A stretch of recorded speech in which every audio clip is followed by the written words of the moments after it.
Hello. Yes. Namaste. Welcome to the fifth session of Samkhya 101. As I see, the transmission is fine. Maybe somebody can confirm from one of the webinar attendee. I think it is fine. Just waiting to get a confirmation from one of you. You can type in on your right hand lower part probably, if it is okay. I have the signals as if it is okay.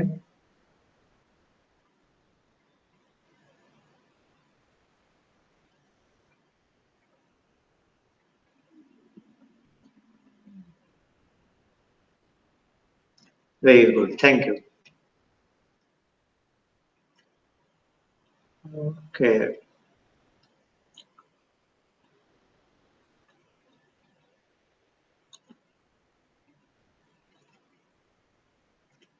So this is our fifth session, and I would like to devote some time, quite significant time today, because it's good to appreciate how Kapil is presenting his thesis, and for that reason, I will review what we have covered in the last four sessions, basically last three sessions. First session was more historical introduction. So next three slides, I think I am talking about what we have covered. So overall, we have covered 42 statements of Kapil, 1.1 to 1.42. And I have made a small subsections or sections if you want to call it. And then I am viewing in my three slides. This is first of the third slide. From 1.1 to 1.6, of course, Sankhya begins with Athati Vidadukhatyant Niveti Atyant Purushat. What is that absolute effort? That's what Kapil wants to teach us. And he says that this will get us away from three kinds of pain and in an absolute sense.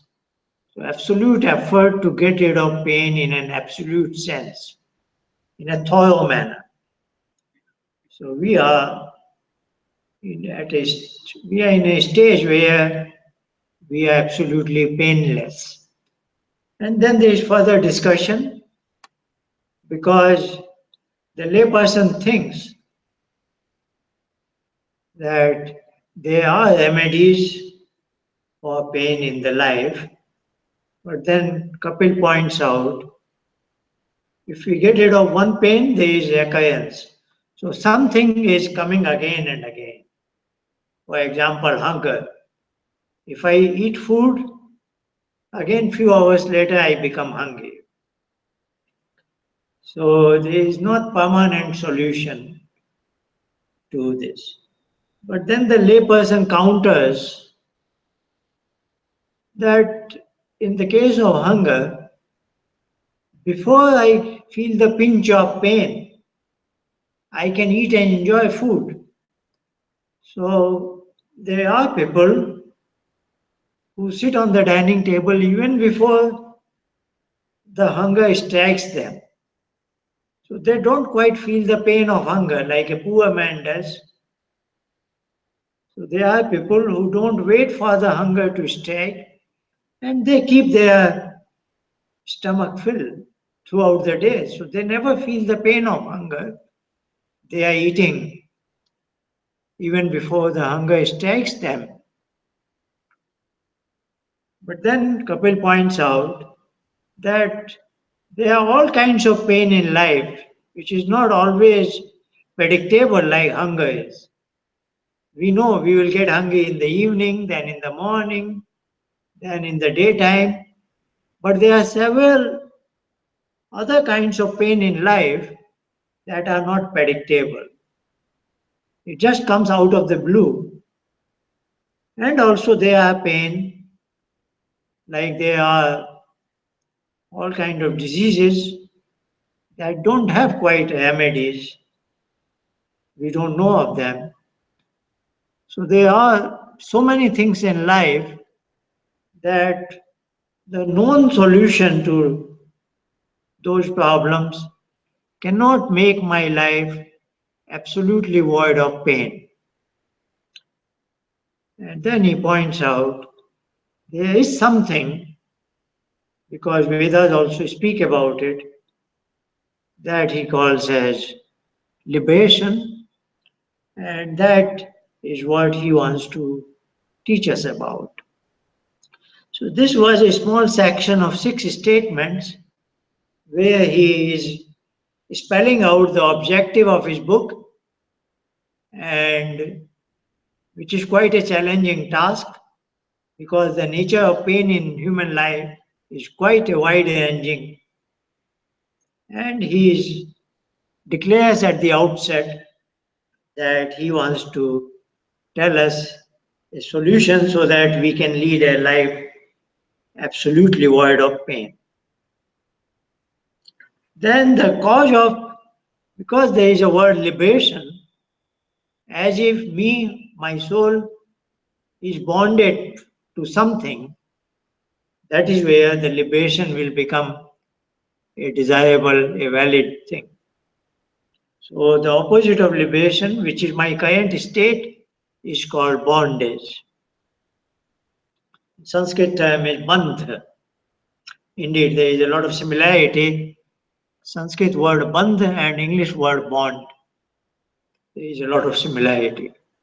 Bondage is being discussed in the next 5 statements, 1.7 to 1.11. And it is pointed out that yes, today my soul is bonded to the mind and to the body and all this. But it is not that is the innate nature of my soul. It is not that I will permanently remain in bondage.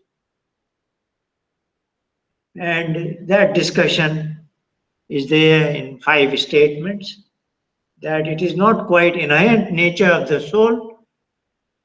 And of course, Vedas speak about it. So there should be a mechanism to get out of this bondage, what is called liberation. But then the fact is we are bonded together. So in the next 9 statements, unless you know the cause of bondage, you cannot find the solution.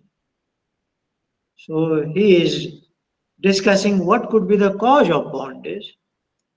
It is not the time parameter, not the space parameter, not that the karma or actions that we undertook in the past time and past life. And very interestingly, the material world, including our body and mind that are made of matter, that is also not cause of bondage. So here we made a remark, our mind is made of matter. That's what we will be talking about in this book at great length, that I am bonded. Very first envelope is that of mind domain. So my mind is enveloping my soul, and that mind is made of matter. But here he wants to point out it is means of bondage and not cause of bondage.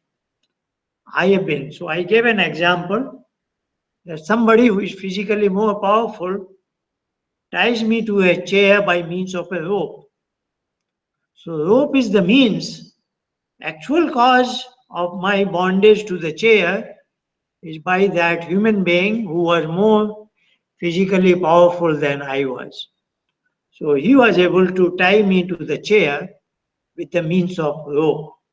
So yes, we are bonded through the matter of mind and body, etc. But it is not the cause of it. Matter is not the cause of bondage. Then he points out in next 5 statements, the actual cause of bondage is avivek, lack of knowledge. But we don't want to use the term knowledge because typically we acquire knowledge in day-to-day life with our body and mind organs. But here it is experiential knowledge and at a very root level where my soul, and my mind get in contact with each other, one another. Particularly the innermost part of my mind, what is called chitta buddhi, and that is made of a particle principle called mahat, which is gate principle. So my soul is connected to this chitta buddhi, and that cause of that is avivek, absence of that wisdom, so to say. So he is saying if avivek gets removed by vivek, which is the gaining that experiential understanding, wisdom, knowledge, if I have gained that experiential knowledge, the discriminatory knowledge, what is called vivek khyati in Samkhya. Vivek is vivek and khyati is when it becomes, when I get enlightened, when it becomes crystal clear to me. Khyati is something becoming very well understood. So that vivek is gained, then this avivek gets removed. So avivek is not quite an entity that you can see it.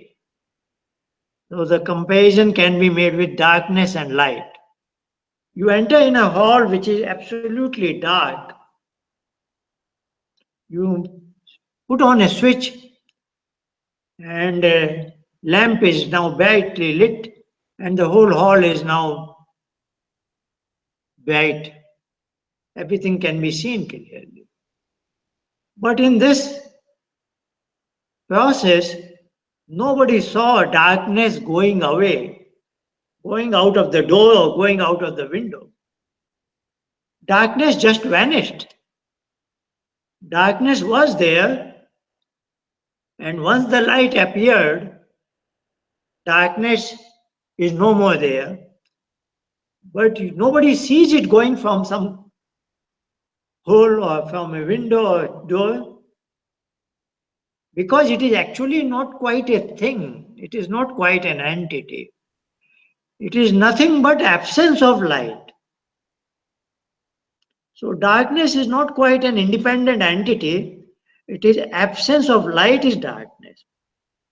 In the same manner, lack of vivek is avivek. Absence of vivek is avivek. So avivek is not a thing. Nobody can open my head and point out this is avivek. Just because there is no inner light of knowledge, I am confronted with, inflicted with avivek. So what is this vivek? This is experientially discriminating between Purush and Prakriti. This is me, my consciousness, and I am in day-to-day life observing my mind skein, my chitta, buddhi, which is made of Prakriti.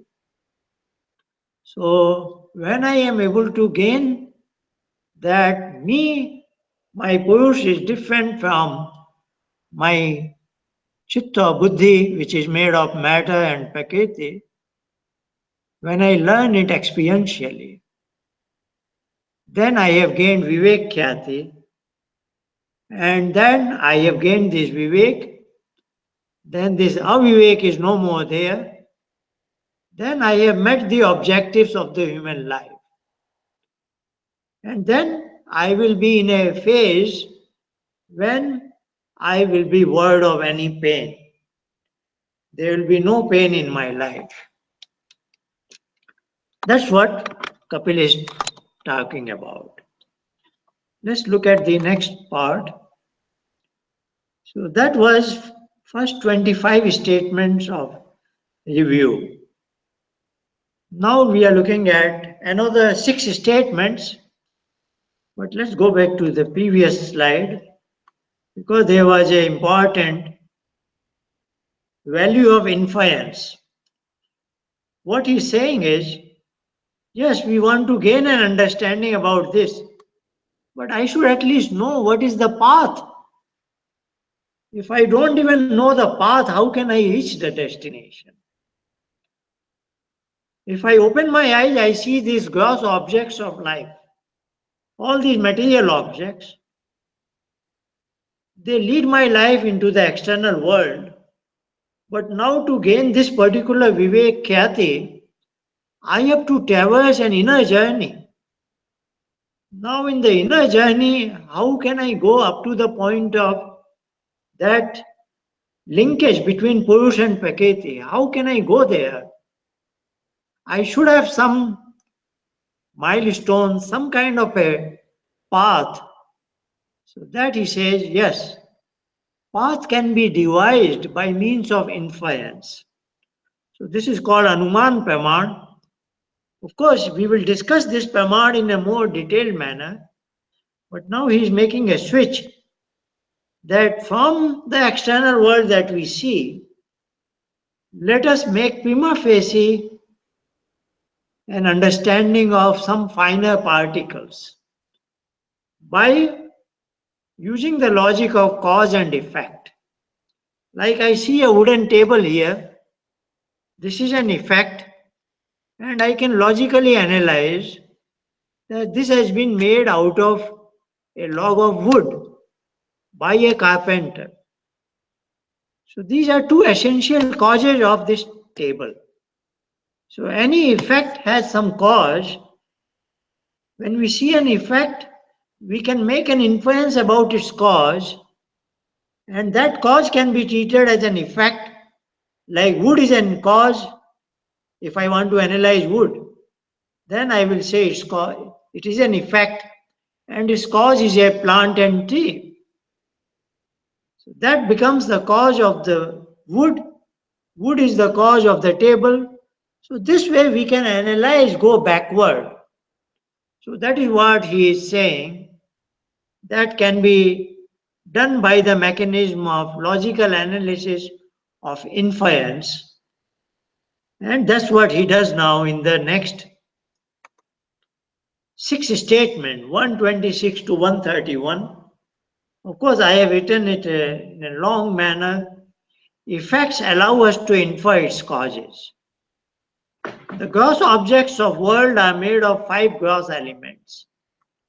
And this magic number comes because we have 5 senses. That senses, 5 senses for sight, sound, smell, taste, and touch, they bring us in contact with material objects. So 5 senses must be picking up 5 kind of data signals that must be coming from these objects. So every object must be made up of 5 gross objects, so to say, 5 gross elements, which are emitting those 5 kind of signals, which are acquired by my 5 senses. So that's how the analysis begins. So there must be 5 gross elements, which can be perceived by my 5 senses. There is a matrix 5 and 5. So there is an element called Agni that is emitting a data signal, namely Roop, and that is acquired, picked up by my sense organ of sight, which is called Chakshu. So that way there is a matrix of 5 gross elements in the external world, and I have corresponding 5 senses sense organs, organs for knowledge, which I am owner of. I own them. So, of course, I have always wanted to show you the diagram schematic. So, this green line is external world, which forms the objective world, which I want to get to know. And this is my world, red line, my tools, and so that I can get to know the objective world. So, this is my subjective world. So, I have 5 senses to get to know the 5 gross elements. And also, I have 5 organs for action, 5 motor organs to act upon them. Because my business day to day is twofold: incoming knowledge and outgoing action. So, incoming knowledge about these worldly objects, and then I act upon these worldly objects. Like the carpenter is able to see the wood, and then he has hands to cut the pieces of wood using another handmade, man-made tools. So this is how we function in the world. We see the world around us and then we act upon it. So incoming is knowledge, then I think and decide, and then I act upon it. This is what is our day-to-day activity. So my subjective world, I am equipped with 5 organs for knowledge, 5 organs for action. Now if I follow the green line, finally 5 gross elements cannot come from just one thing out of the blue. So there is a transition, there is a 5 subtle elements. And these 5 subtle elements are made out of one subtle element that is called ahankar. So if you are following the green line, then he says this ahankar, which gave rise to this, some sort of a multiplicity, has something in it more than what the great principle will have. So then he goes back to Mahat. Mahat is the subtlest particle in the universe. And that itself is made out of a uniform plasma where nothing is happening, no space, no time.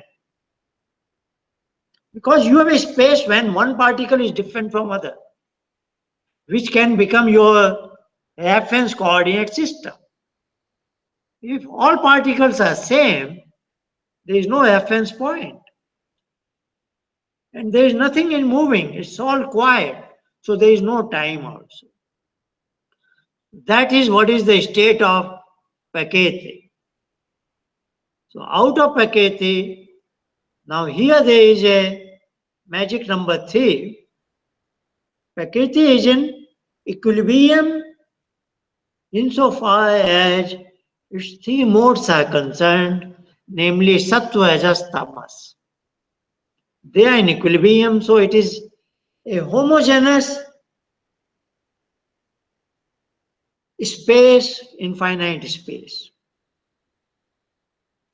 When a small disturbance is created, the first particle is created, namely Mahat. We were going through this course because we were going backward from effect to cause. So in 1.26 to 1.31, Kapil is analyzing these external objects of the world must come from 5 subtle elements. They must be made out of Ahankar. This must be made out of Mahat. And this is made out of Prakriti, which is absolutely in quiet equilibrium phase. This is the story about objective world. Now, as far as me as a human being is concerned, my own subjective world, I am equipped with these tools for my day-to-day function. 5 motor organs and 5 sense organs. and one linkage device called manas, mind, outer mind. They are all formed of the same ahankar.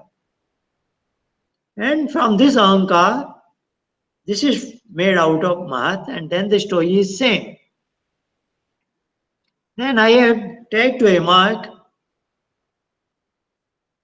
this mahat, when it is about to follow this red line, this mahat is slightly different from the mahat that will go along the green line.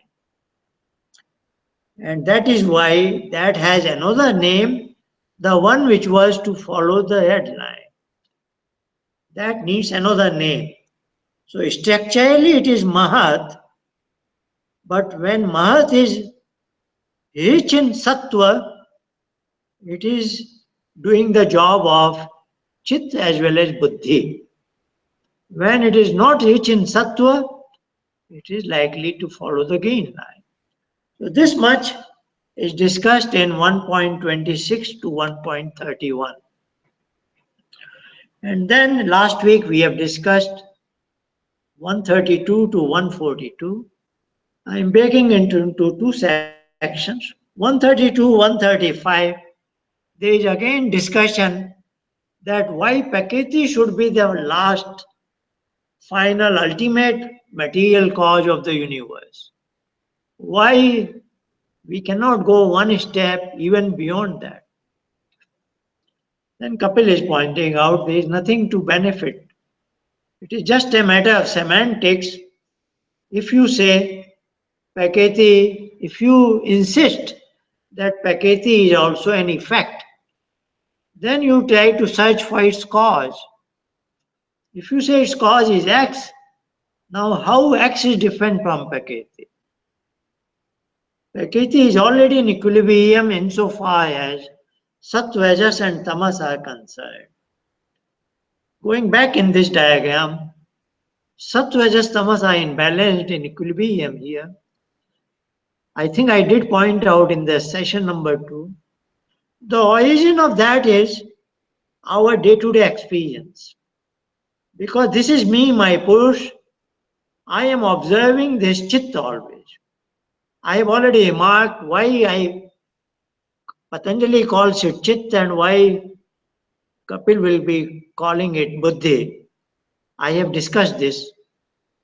Chit is the very first image, and when I conclude that this image is pertaining to particular object, that slight momentary process, then that same instrument is working as buddhi because it is helping me conclude. There is a slight amount of thinking. If you don't give a thought, you will never conclude. Is it a chair or desk or a table? You give an element of thought. And in that thinking process, you do use some past data because you have some images of table, desk, chairs in your memory. You compare it with your current image and then you say this is a chair and this is not a table. Of course, all this happens at the speed of light or even faster, that it doesn't take any moment, but it takes some time. So that time, what process is going on? We call it thinking. That time, this instrument is not working as a chit, but is working as a buddhi. Please understand it. These are very subtle details, but that's what Sankhya is all about.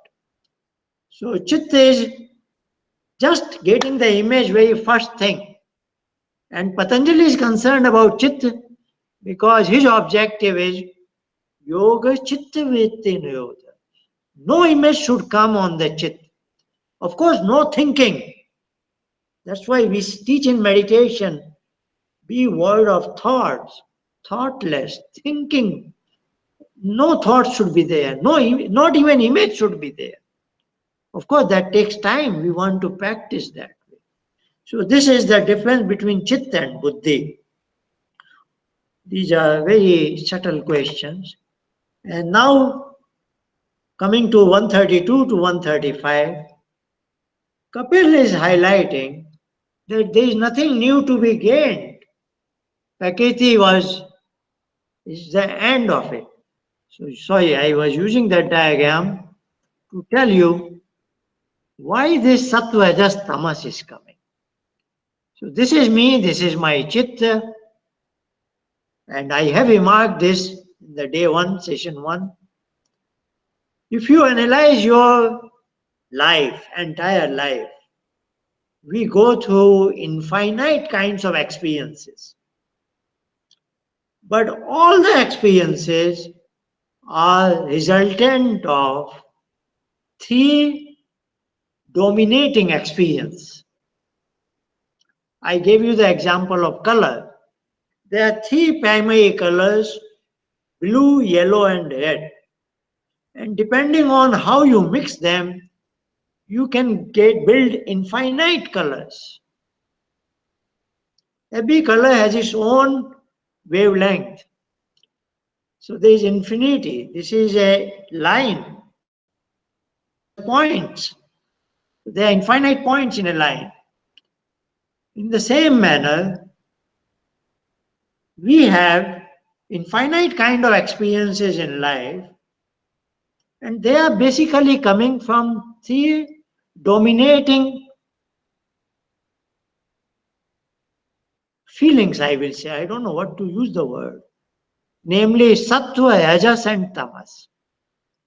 So sattva is, say, happiness, joy or pleasure. Rajas is effort. If you do effort, it is painful. Tamas is absolute inactivity, laziness, dormancy. So when sattva is dominating, I am very excited, so happy, we are smiling, we are so joyful, we want to share our joy with our family members, friends, etc. That is a heightened state of sattva. Or it is a eureka moment for me, When I get a new learning, a new flash, that is also rich in sattva. And that gives us joy also. Rajas, when Rajas is dominating, I am hyperactive, fight or flight. And when Tamas is highly dominating, I am in deep sleep. No dreams also, when Tamas is absolutely dominant. Now, if you mix all three of them, you can work it out yourself. I don't have to go in detail. You will be able to create at this moment, what you are going through is a mix of sattva, rajas, and tamas. So that is what is genius of Kapil and their ancient tradition, that they thought of it, that Prakriti is made of three innate characteristics. They use the word guna. And that's what gives rise to all kinds of transformation in the world. So all the objects have all kinds of varieties, different colors, different size, shapes, and even my experiences in my chit is because of mix of this interplay of sattva, rajas, and tamas. So when they are in equilibrium, it is prakriti. Now, if you go backward, there is nothing new to happen. So that is why Kapil is emphasizing in 132 to 135 that our inquiry, which was going from effect to cause based on inference, must end at prakriti, which is the material cause of the universe. It is implicitly built of three strands, three modes. At the level of prakriti, they are in equilibrium, so it is a homogeneous state.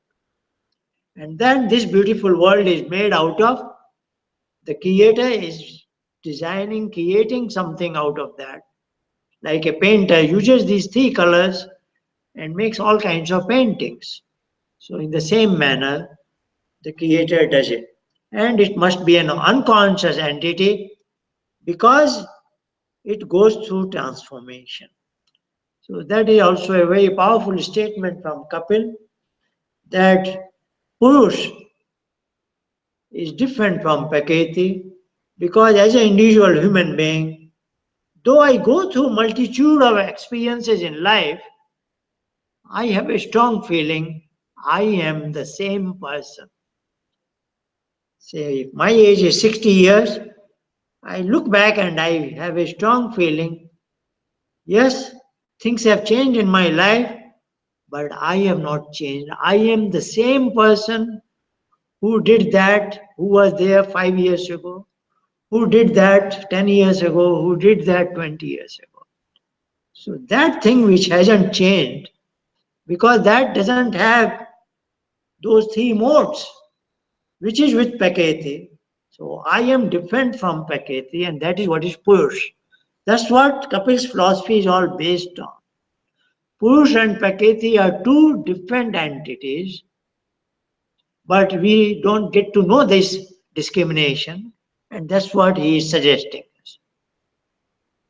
Then he says, 136 to 142, the same Prakriti gives rise to, now he is going from left to right in that diagram, from cause to effect, and he builds up how the creation has come so, and also he takes an occasion to say that Vedas also say so. So when Vedas, because this is part of Vedic philosophy, where Vedas are treated as revealed word, Agam, Shabda Praman. So we will discuss three kinds of Praman, how to ascertain truthfulness of a statement: Pratyaksh, direct perception; Anuman, inference, which he has already pointed out in 135. That's where we started that diagram. And then Shabda Praman, what is stated in the Vedas. So they have a lot of faith in the Vedas, that there is nothing in the Vedas which is contrary to the truth. So Vedas also mention about Prakriti using the terms like Swadha, Maya, Trigun, Na Asat, Na Asat, so on and so forth. Okay, that was a review so that you have an idea how things are flowing one after another. We started with getting rid of pain, then we have come up to this point that there is a material cause of the universe, namely Prakriti. Now we go on a new section. Up till now, what was the cause of the universe? Now is coming purpose of the universe, purposefulness of this. There is some meaning here. We are not here for purposelessly. We are here with a purpose. And the universe is also has a purpose. We see there the oxygen cycle, the water cycle, the carbon cycle. There is a purpose about it. Like we mentioned about water, water is used, polluted, goes down the oceans, then is vaporizing, forms the clouds, and we get the filter water again.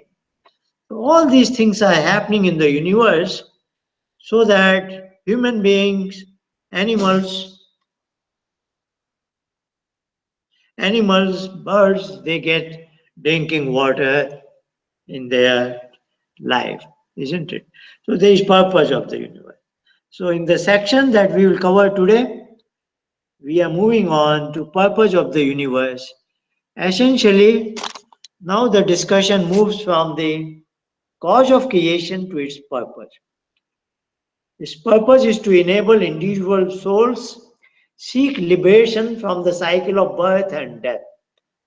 So from the Kapil's point of view, as he will teach us, the purpose of the universe or the human being is to get to know the universe and the material world, not only the external objects, but also my mind and chitta so well up to the point of discrimination, and then seek liberation from the bondage or from the cycle of birth and death.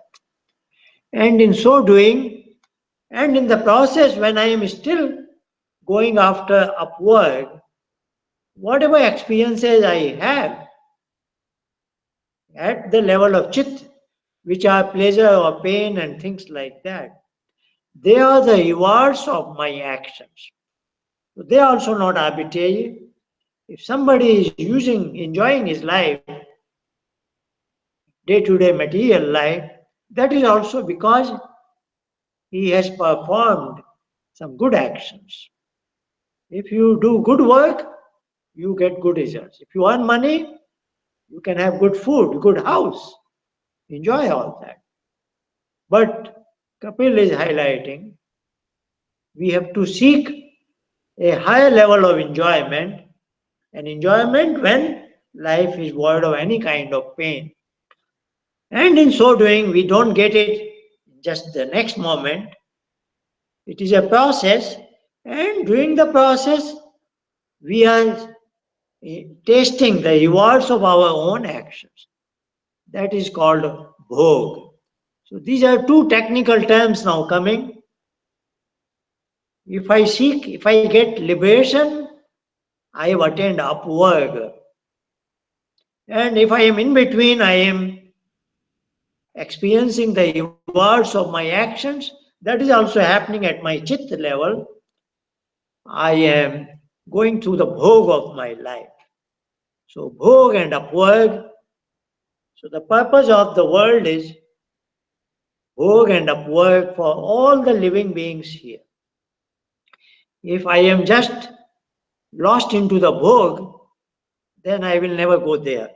And this chit is finally the agent, my instrument, which connects me to the world.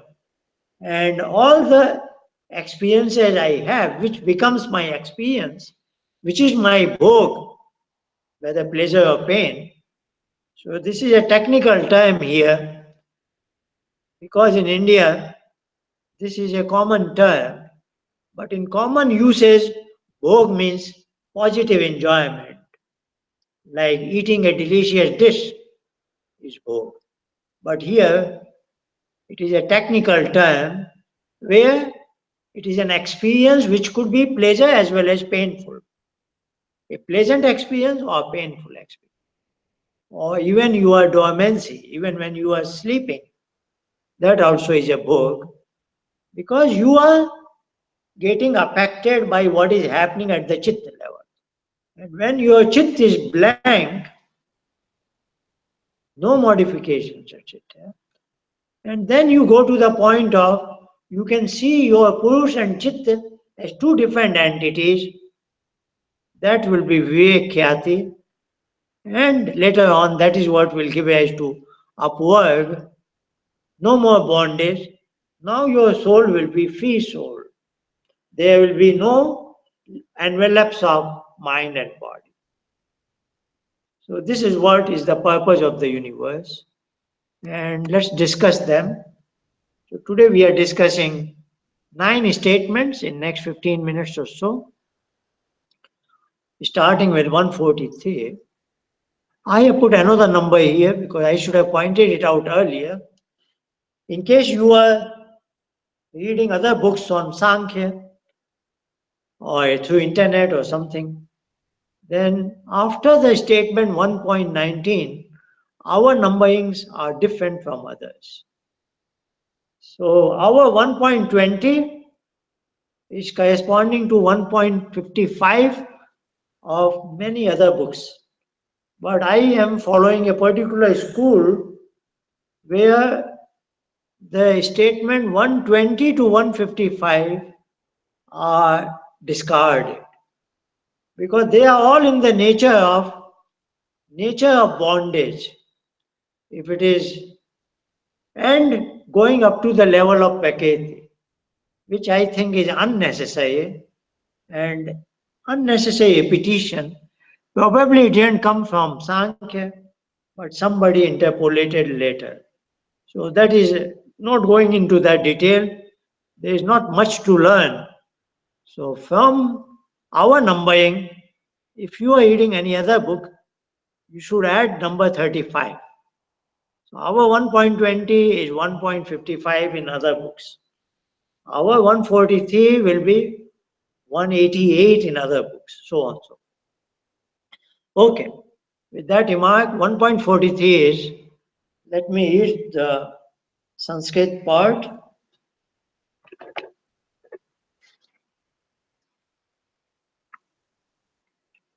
Na vastuno vastu siddhi. Avastu is nothingness. So he is saying, out of nothingness, something cannot be created. Now he is talking about the nature of the universe so that one can see the purpose. Of course, the illusion is, somebody may say, why to get after this world? Maybe this whole world is an illusion. It is like a dream. Our life is a dream. A lot of people have funny ideas about life. A lot of people think life is like a character on a stage, like Shakespeare says that. We are just playing the role of a character in an imaginary. The whole world is a stage. We are playing the role of somebody. So everybody has, or somebody says life is a journey, this and that. In that spirit, some people say life is a dream. It is just an illusion. So Kapil is countering that no, there is a real world and it has a real purpose. So he says that if it was a dream, which is nothing, then there is nothing there. But of course, a dream, life cannot be dream, because if it was a dream, of course we know it, my dream will be different from your dream. But when we check up in the next morning, yes, our dreams are different. But in the day-to-day world, when I say this is a chair, this is a carpet, this is a table, this is a picture, you also say so. So it couldn't be a dream. Otherwise, why our understanding is converging and coinciding? So this is not a dream. So this is real world. And then he says the real stuff cannot be coming out of nothingness. So it is a real world made out of a real stuff. So at the outset, he declares that nothingness cannot give rise to a thing. So Prakriti is not nothingness, it is a real thing, and the world is real. So at the outset, he is declaring in this manner. 144 is saying, अबाधाद अदुष्ट कारण जन्यत्वाच्च न अवस्तुवम न अवस्तुतत्वम. So what he is saying is, there is no reason to believe that the creation is unreal or an illusion. And indeed, he has reasons to believe that this is a real world because we very much see it. It is there. Abadhat. It's not that it is behind the curtain. I can see it directly. How can I negate it? How can I say it doesn't exist? Adusht karana janyatva. And its cause is also real.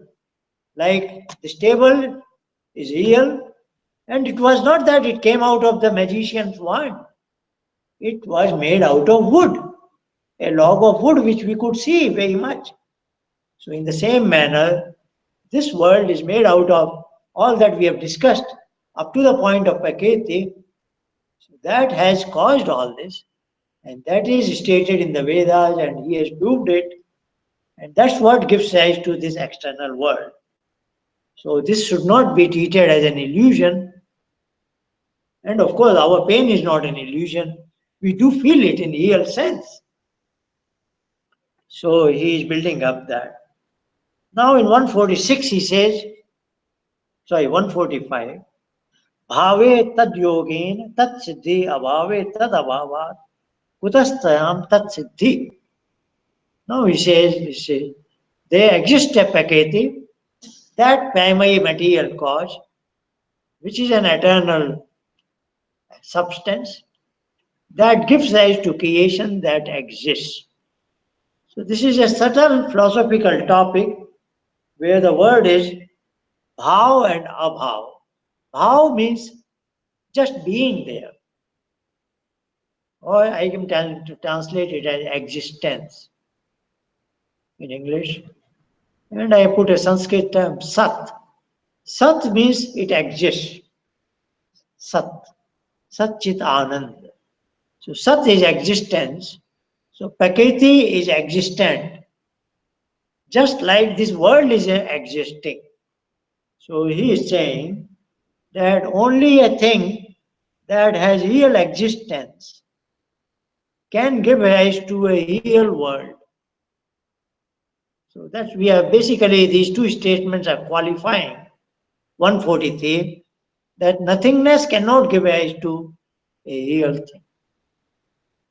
Now in 146, an allusion is made, could a material cause itself give rise to something? Now the layperson is saying, of course wood gives rise to the table. Up till now Kapil is looking at that root. But there is another observation that carpenter acts upon the wood. So there is a philosophy of karma, action. So without action, a log of wood will not become a table or a desk or a chair just like that. So now the layperson points out that not the material cause alone gives rise to an effect. There is an action also. Some conscious being acts upon it. So there is an importance of karma. So the statement is na karmana upadanatva yogat. So there is an objection that karma is also a valid cause of an effect, and that could be so important that that could give rise to the effect. For example, let's talk about this table. Where did it come from? Somebody will say it was made out of wood. Nothing wrong. It's a valid statement. That's what Kapil is saying. But another person says this came from carpenter. That is also a valid statement. Indeed, carpenter made this table out of wood. Now, carpenter is being highlighted, in particular, his ability of knowledge, intelligence, and also his ability to act upon the wood. But Kapil is not allowing this to go further. He is talking about the material cause. He is saying that the karma itself cannot take the place of the material cause. Karma is important. Carpenter is important, but carpenter and his action cannot take the place of wood. Without wood, the table, no carpenter can make a table. So he is saying that in my analysis, up till now, I have been talking about material cause, not the agental cause, not the efficient cause, not the carpenter. I was highlighting the wood, which is very important cause for this table. So he is not allowing the layperson deviate the argument in the direction of material cause, but making importance to karma. Indeed, action requires matter which to be acted upon. So what he's saying is there is no relationship between action and material cause. Upadan karan means material cause. So the discussion is about upadanatva ayogat. Karma cannot tie up with the material cause. Karma is a separate business. Material cause is a separate business. The universe cannot be made out of mere action. There has to be a material cause. That's what he has analyzed up to the point of Prakriti. And even here he says, indeed, action also requires matter. The carpenter could perform an act only if the wood is present. So wood comes first, actions come later. That is what is being highlighted. And because Prakriti is eternal, that's where is one point. Prakriti is eternally existing. So that is its bhav. It has always been there. It just goes through transformation because it is having three modes of sattva, rajas, and tamas. That's why it gives rise to all that we see in the world and all our tools. But that doesn't mean with karma also somebody could create the world, universe without taking help of the package. He is denying that possibility. 147.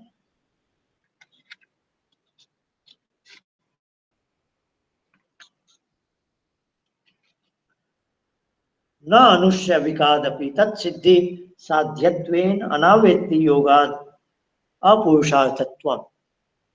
Well, instead of getting to know, now the reference has been made to the karma. There is a layperson is again saying karma is important in life.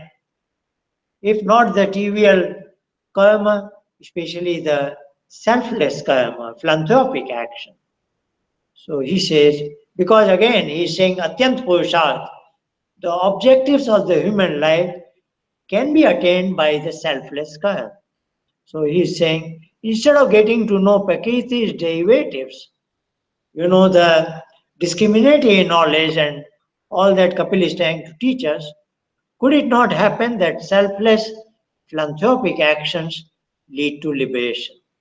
So to that Kapil is countering, even they being rewards through further births. Says, if you give importance to karma, actions, they bring the rewards, but all those rewards have to be experienced in the life only. So you have to take birth again and again. So you are always in the bondage merely to taste the reward of your actions. They will never give rise to liberation. So what he's saying is, yes, karma is important, selfish karma as well as selfless karma.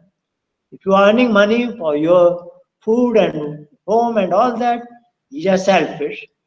If you have earned enough money, you want to give it for the benefit, charity and all, selfless karma, whether it is selfish or selfless, because they are merely action, the law of karma will bring rewards, and to benefit from the rewards, you have to be in the world, because rewards are benefiting at the level of chitta in the times of sukh and dukh. So that is what he is mentioning here. 148 is tattva prapta vivekasyana anavetti shruti.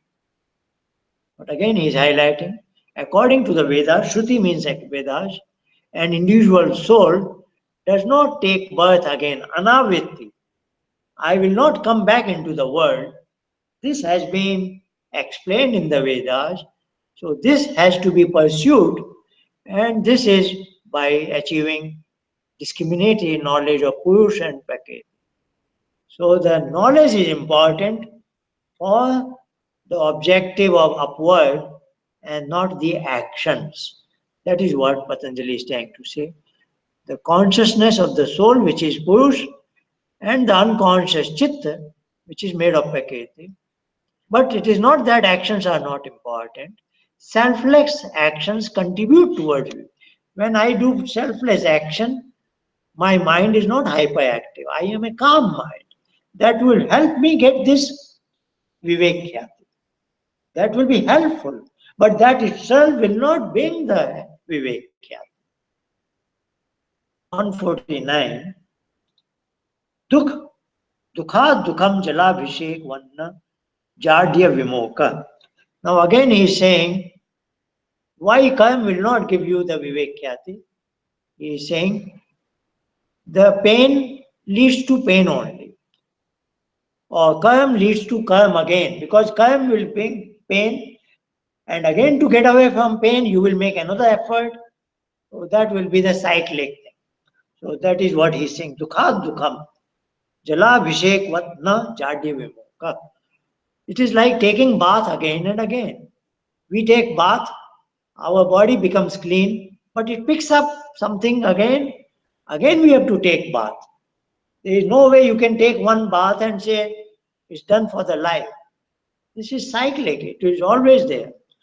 So you will be in this cycle unless Jadi Vimoka, unless you gain the discriminatory knowledge. So in 149, he is again saying, unless you get rid of the avivek, their life will go on like one karma after one karma. That can be vanished only by that vivekya. 1.50. Kamya akamya api sadhyatva avishesha. Again, he is closing the section that both kamya, selfish karma as well as selfless actions, both selfish and selfless action, bear similarity.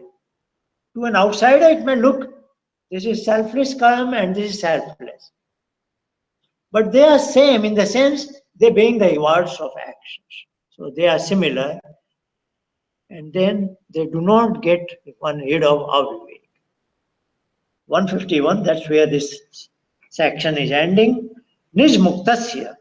Mukta is the liberation. Bandha dhvans, bandha is bondage, dhvans is end of it. Bandha dhvans matyam payam na samanatvam. Indeed, the vivek khyati, which is the discriminatory knowledge, it is different from this type of karma because that will remove the darkness.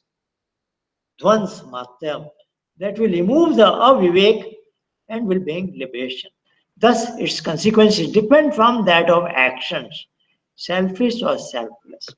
So, what we have seen is objective of the purpose of the universe is to gain. Of course, we do all kinds of karma, but karma is temporal, transient. It is the means. Finally, we want to get to the point. We want to get the discriminatory knowledge, which is the vivek. So, in doing all kinds of karma, we shouldn't get lost into the maze of the world. That's where we end this section. Thank you all. See you next week in session number 6.